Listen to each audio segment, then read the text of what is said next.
When we were young, life was a game, and every adventure. We laughed, and we fought, and sometimes we cried.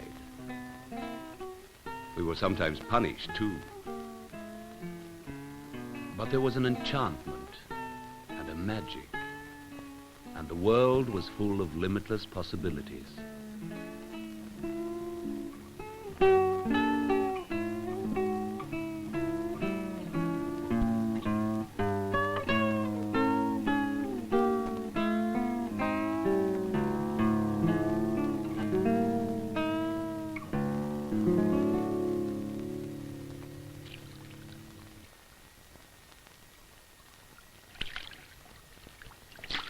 But for Michael, it is different. For Michael, everything is strangely difficult. For Michael is a psychotic child who is suffering from a gross mental disturbance.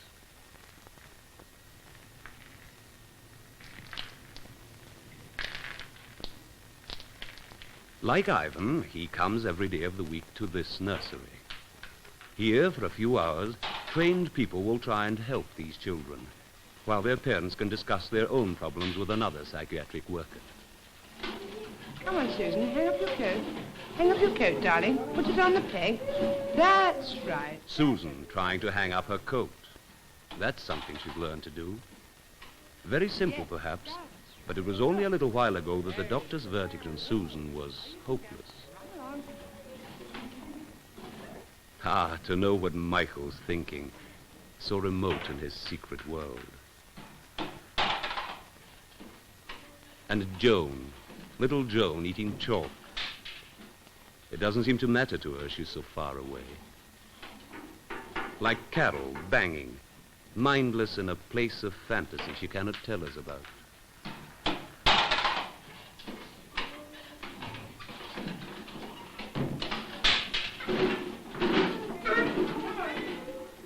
It is a world full of confusion, where nothing seems to make sense. For Michael, though, there is a certain release and contentment in the steady rhythm of running up and down.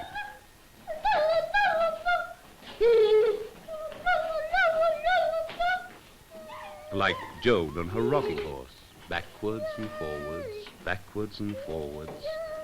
Somehow it is very soothing.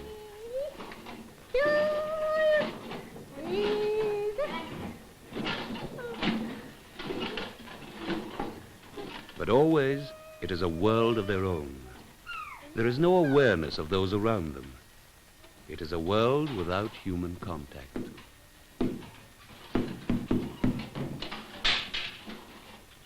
For the psychotherapist, it is a job needing great patience. For somehow she must try and make contact with the children. This is the important thing. No matter how small, no matter how unorthodox the way, to try and get a response from the children is the beginning of it all. You want to puff puff? You want to puff puff? I'm not going to give you... Ivan is 9 now, and he cannot talk. But he can hum. He sometimes hums the basic melody of a Beethoven symphony. Ivan is a sensitive child, in the way he handles things, in the way he hates unpleasant sounds as much as he loves pleasant ones.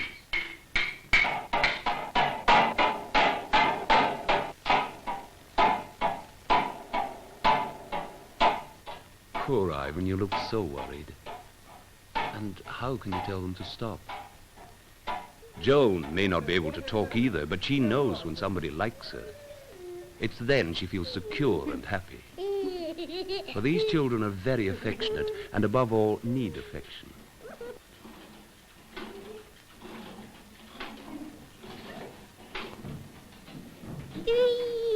The psychotherapist knows, too, that you can have as much knowledge of psychology and of these children as you like. But if you don't love them, you might as well abandon any hope of helping them.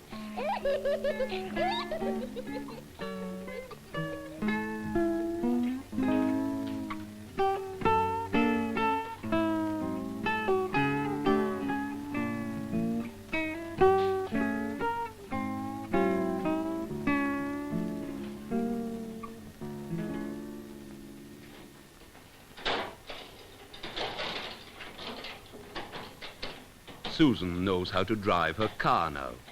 She is learning how to use things. But for Carol, for her, this is all as yet impossible. For Carol is only occasionally making contact with things around her. But then, how would you have found it, Susan, outside, playing with children who find it all so easy? Would you have retreated, like Carol, into a shell?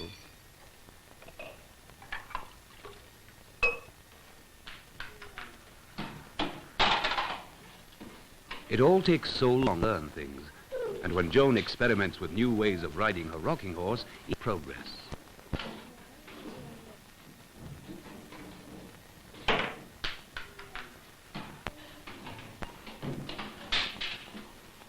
remember when he first was silent and surly he was. He never laughed. For Jeremy lived with a nightmare. His mother was a sick woman, and 2 years ago he was with her when she killed herself. Now, although Jeremy may not be a normal child, he is at least a happy child.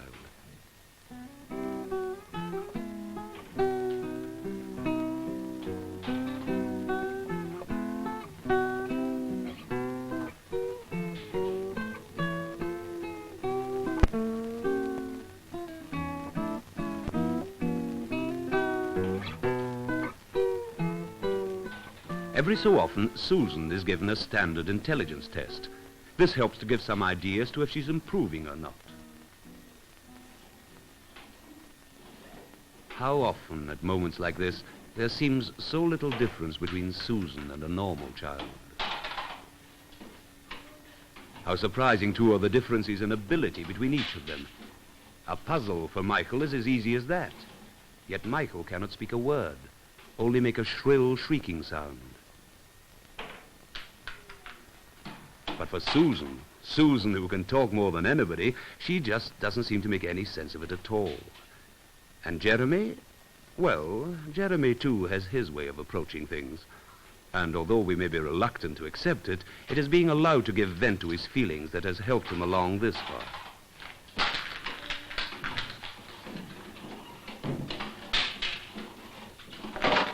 Yes, how different they all are.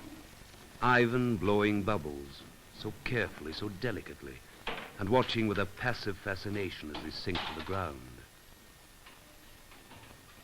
Jeremy, aggressive and impetuous, seeing how many he can burst before they hit the floor.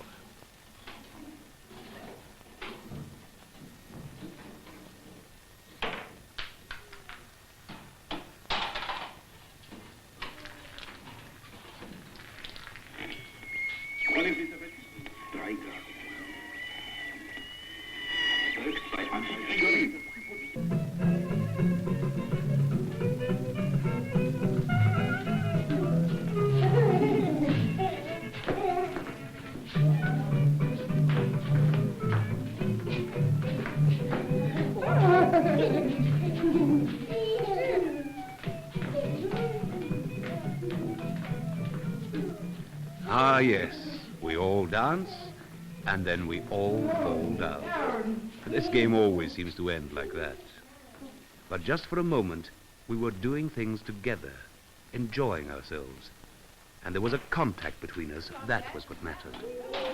Like learning to share things and doing things with each other.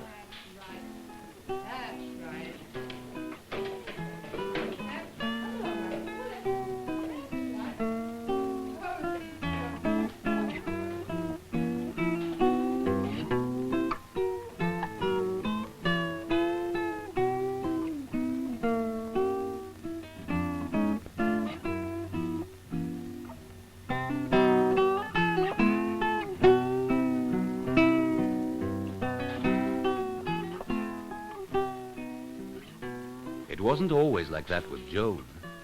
At one time there would have been tears and tantrums and a sort of terror at losing her old rocking horse.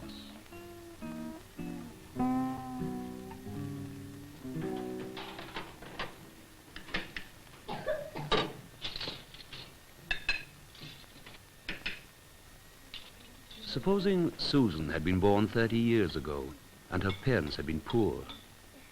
What sort of treatment would there have been for her then? Now we have a national health service. It still has many shortcomings, but with so much new knowledge and so many new methods, perhaps we will really be able to help.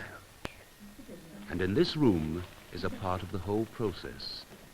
Learning to understand the children and their ways, and helping them to learn, at least with their handicap, how to be happy.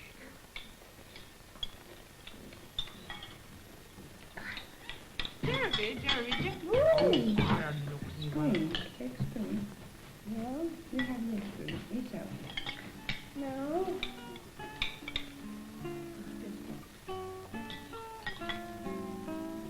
Perhaps Jeremy will never be a normal child.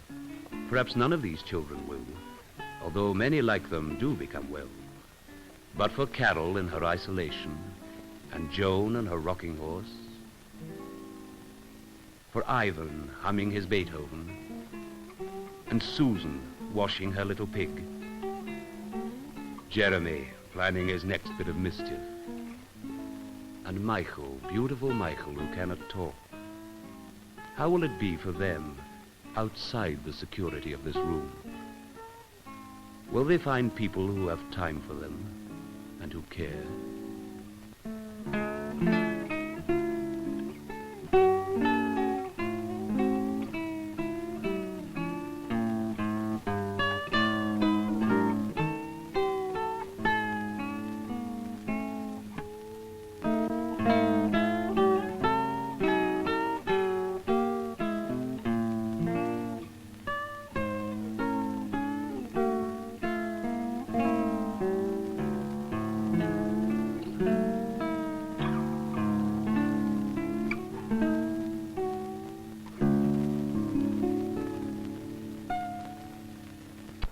In the studio we have a consultant psychiatrist who is also the medical director of the Marlborough Day Hospital in London.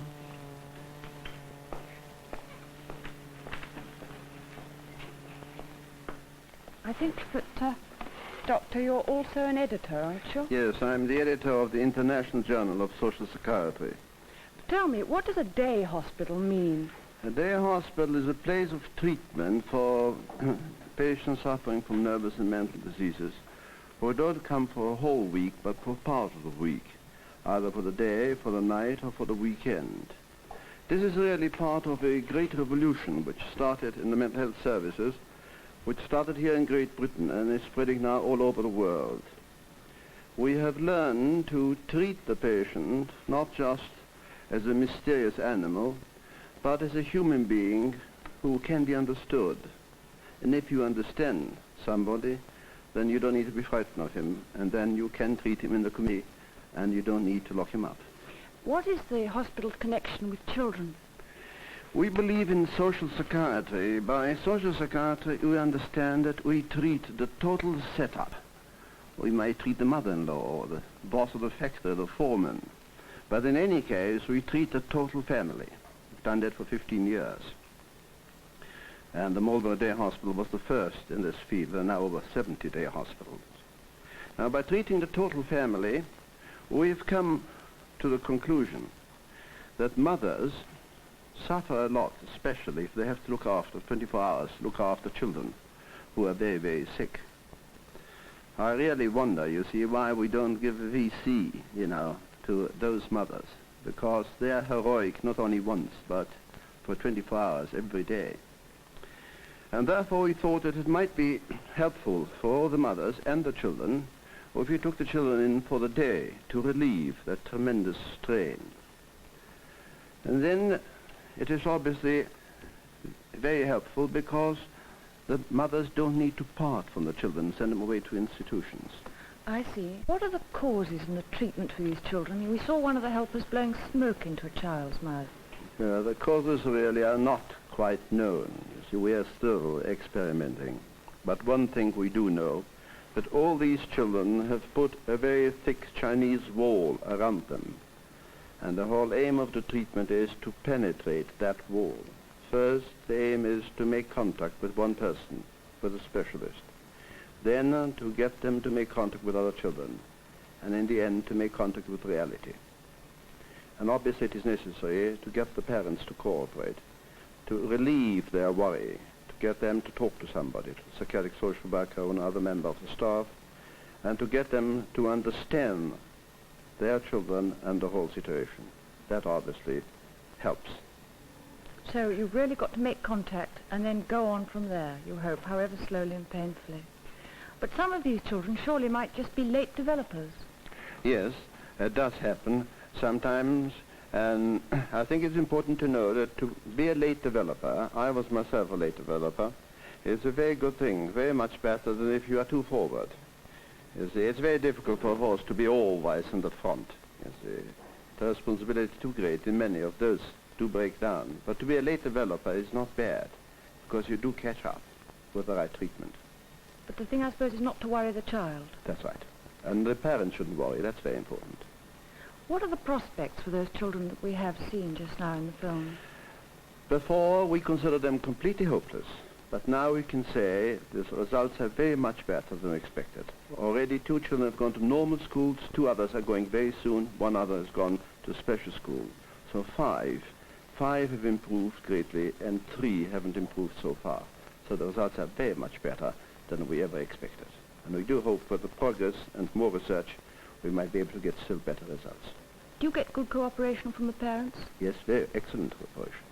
How many children have you got in the school now? We have 7 children at the moment. Do you keep to that number, or would you keep more? Yes, we wouldn't like to have more than 8. You see, that, because too many, you see, it wouldn't work. They must get very, very special individual treatment. I see. Thank you very much, Dr. Well, Thank you. it's nice to know that there is so much hope after all. That's the end of Family Affairs for today, so goodbye.